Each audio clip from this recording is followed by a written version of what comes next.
அப்படி வாக்கிங் போய்கிட்டு இருந்தேன். போற வழியில ஒரு கரண்ட் கம்பத்துல என்னமோ ஒரு சின்ன பேப்பர்ல எழுதி இருந்தது.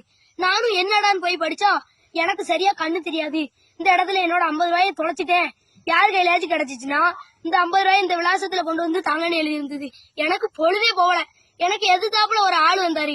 அவர்கிட்ட இந்த அட்ரஸ சொல்லி நான் வழி கேட்டேன். அவர் அதுக்கு அப்படி நேரா போங்க தம்பி, போனீங்கன்னா ஒரு பழைய குடிசை வீடு வரும், அந்த குடிசை வீட்டுலதான் அந்த கண்ணு தெரியாத அம்மா இருக்குன்னு சொன்னாரு.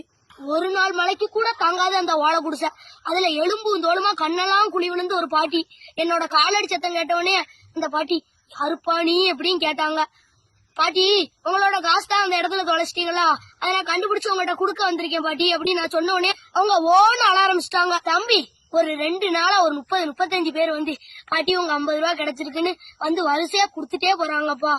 எனக்கு சரியா படிக்கவும் தெரியாது, எனக்கு ஒழுங்கா கண்ணும் தெரியாது, அந்த கடிதத்தை நானே முதல்ல எழுதலப்பா அப்படின்னு அவங்க சொல்லவும், பரவாயில்ல பாட்டி இந்த 50 ரூபாய் நீங்களே வச்சுக்கோங்க பாட்டின்னு கட்டாயப்படுத்தி நான் குடுத்துட்டு வந்துட்டேன். நான் கிளம்பவும் அந்த பாட்டி என்னைய கூப்பிட்டு, தம்பி போற வழியில அந்த கரண்ட் கம்பத்துல எழுதியிருந்த பேப்பரை மட்டும் கிழிச்சிட்டு போயிறியான்னு அவங்க சொன்னாங்க. எனக்கு ஒரு சின்ன சந்தேகம், அந்த பேப்பரை யாரு எழுதியிருப்பாங்க? அந்த பாட்டி எல்லாத்துட்டையும் தானே சொல்லிருப்பாங்க, அப்பயா யாருமே கிழிக்கல. ஆனா ஒண்ணு மட்டும் புரியுது, அந்த அனாதையா இருக்கிற பாட்டிக்கு யாரோ உதவி செய்யணும்னு தான் எழுதியிருக்காங்க.